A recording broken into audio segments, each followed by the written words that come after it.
Bueno, vamos a ver. Enrique de la Morena está indignado porque no le puede hacer la autopsia al Colegio de Árbitros. Esa horda, esa organización criminal. Yo sí. Vamos. Soy socio desde el año 40. Yo tenía el 17 de infantil. Fíjate, o sea, estás ya en la élite de la élite de la aristocracia. Sí. El único club que se financió con dinero de los socios. El único, ¿eh? Bueno, pues fíjate que la ministra de Sanidad ha conseguido algo que parecía difícil, que es poner de acuerdo a los médicos en su contra, Federico. Siempre ha habido mucha bata blanca, mucha marea, lo hemos comentado y hemos hablado del tema, pero ahora resulta que a Mónica le están creciendo los enanos por sus decisiones y su estatuto, Marco. Que yo, para mí, de médico tiene lo que yo de barbero. Sí. Bueno, ella es comunista. No, y ella estaba en un grupo de matones que hacía huelga contra los médicos y recordemos, por ejemplo, contra el Zendal cuando estaba el COVID en su apogeo. Es decir, es una persona siniestra. Debutó en política amenazando como si fuera una pistola a Díaz Ayuso. Alguien así, luego no sabía que su marido la tenía en la protección de hogares vulnerables por la energía. Y acusa a uno del PP, que era Osorio, creo, tiene 4 hijos y tal, y entonces dice, es que se ha desgravado y tal. Dice, y ella cobrando el 12 de octubre. Usted, anda, ¿cómo que yo? Sí, usted, aquí está su marido sacando... Pues no me dijo nada, pero cobrando y con el mazo dando. Bueno. Y ella lo mismo en el 12 de octubre, cuando estaba ya en la asamblea. Además. Y no se enteraba del sueldo mensual que le pero mandaba. Fueron bastantes meses, ¿eh? Mucho, no, años. Años. Un par de años creo que fueron. Bueno, pero vamos a recordar dónde está ahora el conflicto y la movilización que está habiendo. Bueno, pues viene aquí con nosotros el doctor José María Molero, que es el presidente de un sindicato que no está afín a ningún partido político ni a ningún sindicato. Y le estaba diciendo que nosotros en la Fundación, en mi año joven, hicimos el sindicato médico de los médicos de la Fundación Jiménez Díaz. Y él pasa lo mismo. Es el presidente además y es una unión, se llama CSIT Unión profesional. Porque, bueno, explícalo tú mejor. Es licenciado en Medicina por la Autónoma, está a punto de leer su tesis doctoral y trabaja en un centro de atención primaria. Y entonces sabe muchas cosas y... Pues, doctor Molero, primero explíquenos la situación general, porque hay bastante desinformación, se sabe que hay una gran indignación en el sector médico, pero claro, el gobierno tiene, pues de 6 televisiones, 6, y de radios, pues de 4, 3. Entonces, claro, no siempre llega esa información. Buenos días, gracias por invitarme.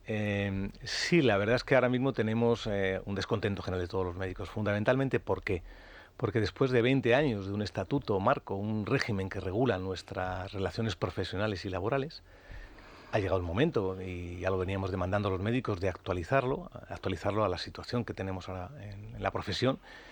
Pues se nos plantea un borrador de Real Decreto o de ley, no sabemos en qué quedará al final, en el que todas aquellas reivindicaciones que se han ido acumulando durante estos 20 años, esos aspectos mejorables de nuestra relación con la Administración, básicamente con la Administración, porque es un decreto que regula la relación de los trabajadores de la sanidad con la Administración, no se contemplan prácticamente en una mínima parte de lo que nosotros entendemos que debe cambiar. ¿Y por qué cree usted que se produce eso? Porque hay una diferencia entre la demanda, la popularidad, que se podríamos decir, de la sanidad. Estoy pensando sobre todo en la sanidad de Madrid, donde aquí viene a operarse o a curarse prácticamente todo el mundo de España, del norte de África y de la América ecuatorial. O sea, aquí todo el mundo. ¿Por qué? Porque es una buena medicina y grandes profesionales. Pero ¿por qué ahora sale lo que haya hecho el gobierno? Hombre, yo creo, es cierto que había una necesidad de cambiar, que había una negociación previa desde hace 2 años diciendo esto lo tenemos que modificar, fundamentalmente porque la profesión médica es la que está en crisis. Claro. Desde hace tiempo, nadie se nos escapa, que hay dificultades para contratar a médicos, que tenemos dificultades para cubrir sobre todo atención primaria, pero también las urgencias hospitalarias, determinadas especialidades hospitalarias. Claro, ante ese panorama algo hay que hacer. De alguna forma se ve obligado el gobierno en cuestión, y más aquel gobierno que tiene la capacidad de regular, que es el gobierno central. Sí, porque es curioso, está transferida la sanidad a las comunidades autónomas, pero al final el que tiene la sartén por el mango es el gobierno, lo cual es absurdo. Pues si tienes la gestión de la sanidad, deberías tener la gestión de la dirección de la sanidad, ¿no? Claramente, y además es que luego encontramos una segunda traba, ¿no? Que esta normativa que se establece a nivel central tiene que desarrollarse a nivel de cada comunidad autónoma. Aunque estén en contra o aunque no lo entiendan. Muchas veces, efectivamente. ¿Cuáles son los 2 o 3 puntos más importantes y cómo nos afectan a los pacientes?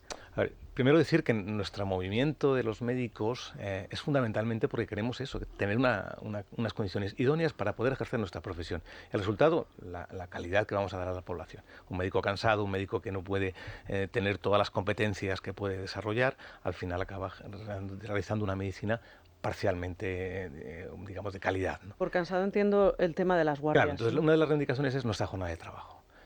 Volvemos a insistir y a reiterar, a pesar de que hay normativa de la Unión Europea, que todo aquello que excede la jornada ordinaria, como cualquiera de nuestros trabajadores, una jornada ordinaria, se tiene que asumir por obligación. Es verdad, hay una ley de hace ya 40 años que obliga a hacer guardias o a hacer turnos complementarios adicionales a tu jornada laboral, pero que además esos turnos no se regulan de ninguna forma a nivel de considerar como tiempo de trabajo, de tal forma que las jornadas de los médicos se hacen interminables, y además se hacen interminables en horarios de tarde o noche, con lo que supone a nivel de sobrecarga, de estrés. Hay un dato, y es que más de la cuarta parte de los médicos ya tienen ese burnout o sobrecarga, digamos, existencial, donde realmente no son competentes. Luego, la primera reivindicación es: vamos a regular horarios, vamos a regular lo que supone las guardias como jornada de trabajo, contemplarlo para que el profesional no pueda o no deba hacer un exceso de trabajo. ¿Por qué cree que esto no les gusta al gobierno, no lo aborda? Porque por principio, porque mandan ellos, o también por dinero, porque a unas horas que son trabajo hay que retribuirlo, si no sería esclavitud. Entonces, claro, también, digamos, hay un ahorro que no se acuerdan de eso, salvo cuando llega, por ejemplo, la medicina para los niños con leucemia, que entonces se acuerdan de que hay que ahorrar, pero para otras cosas no.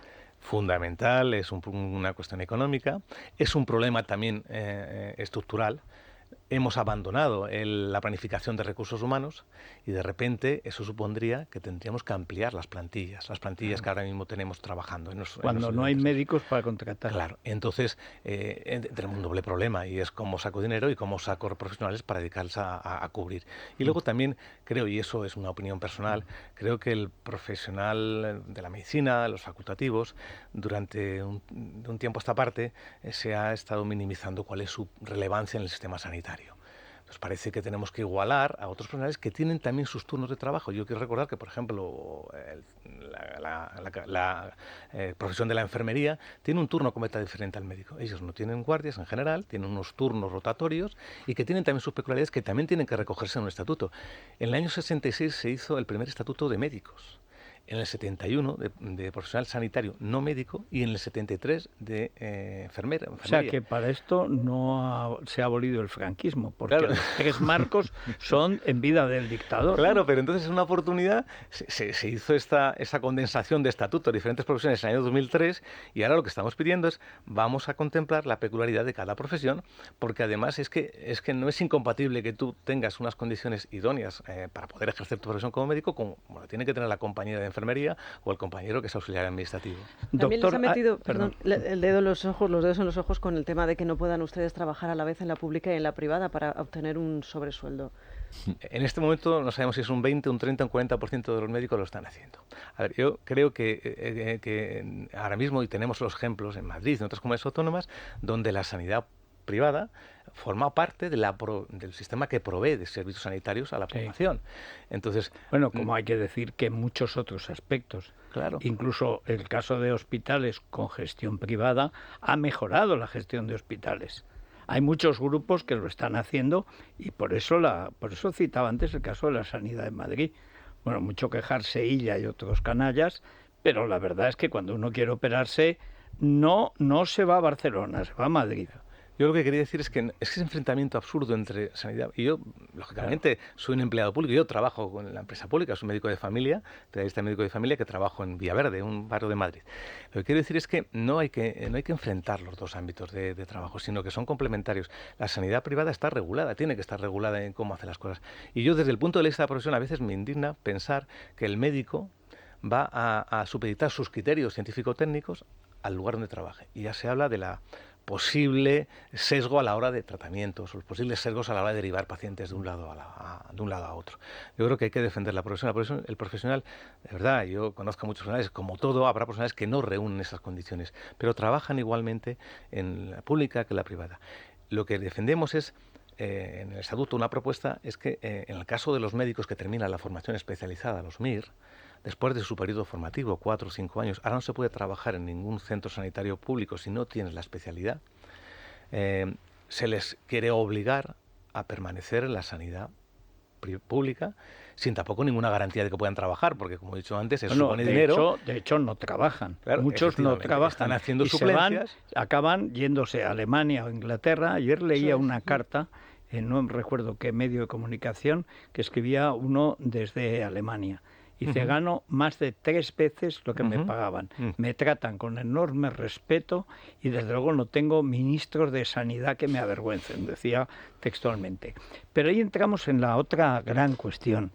Lo hemos abordado muchas veces, ¿no?, con los que llevan la gestión de sanidad en la Comunidad de Madrid, que son los que se enfrentan con más obstáculos.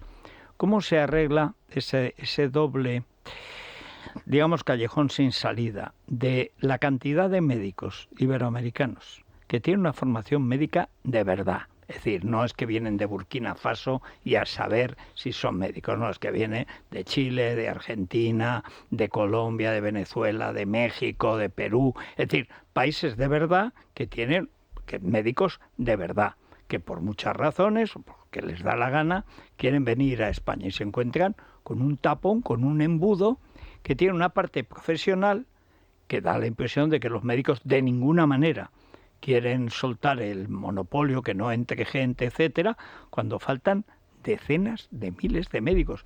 Pensaba el de atención primaria, que conoce usted. Me van a decir que un señor, hasta de Guinea Ecuatorial, pero por supuesto, no sé, de Paraguay, que no es un médico para atención primaria en España, hombre, no tendrá el MIR, pero para atención primaria, que hay una necesidad en toda la llamada España vacía, una necesidad angustiosa, pero ¿cómo es posible que eso no se facilite? Y la segunda cuestión, esa colegiación, que ha sido un desastre con la ANECA en los profesores, que se dice pronto doctores por Oxford y por Cambridge, no pueden enseñar en una facultad española que está para recibir clases de ortografía, hasta que pasan 2, 3 y hasta 4 años que la ANECA, que es pura burocracia porque no sirve absolutamente para nada, esa especie de tapón, por un lado del gobierno y por otro lado, digamos, de los intereses creados, ¿cómo se resuelve? Porque es que faltan 20.000 plazas por cubrir. Sí, a ver, hay una cosa clara. Efectivamente, desde el año 95, para trabajar también como médico general, tienes que tener la especialidad en médico general, que es la especialidad en España, es medicina familiar y comunitaria. Pero eso no es óbice para que puedan contratarse extracomunitarios. Hay un sistema de homologación de especialidades, donde un médico de Paraguay, que ha hecho su especialización, lo que es la especialización aquí en medicina de familia, podría ser acreditado y trabajar. El problema es ese tapón que se ha producido en el Ministerio de homologar esos especialistas, pero igual que puede ser un médico de familia, puede ser un médico radiólogo, un médico cardiólogo. Además está regulado si el médico tiene la titulación en su país de origen, que sea aceptada por el gobierno, el Ministerio de Sanidad y la Educación en España, podría ejercer, es solamente un trámite. Se le evalúa si tiene o no tiene suficiente práctica, y si no es así, se le puede facilitar una práctica rotatoria durante un tiempo para consolidar y que ese especialista en medicina de familia en Paraguay o en cardiología en Uruguay puedan trabajar en España. Eso ha estado paralizado mucho tiempo. ¿Se ha acelerado últimamente? Sí, se ha acelerado, pero va a un ritmo muy lento, muy lento. ¿Puede haber motivaciones profesionales de que estemos los profesionales reacios a que esto se produzca así? Yo creo que no. Yo creo que en el fondo tú, si tienes un profesional, como he dicho antes, tú que ahora en la ya profesión, no, al principio probablemente sí, probablemente sí. Pero hay otro sistema también. O sea, el estudiante, el grado en medicina también de estos países puede presentarse también aquí al MIR y hacer la especialidad. Y los estamos formando. Lo que pasa es que tenemos un número que empezó muy reducido de extracomunitarios que permitimos que puedan optar. Este año se ha aumentado hasta un 10%. Cuanto más aumentemos ese cupo, mejor. Más podemos tener luego especialistas que además hemos formado nosotros aquí ya en España. El problema que tenemos ahí, que luego no les dejamos trabajar, porque tenemos una normativa muy rígida y no depende tanto del Ministerio de Sanidad, de otro ministerio, como es el permiso de residencia y de trabajo.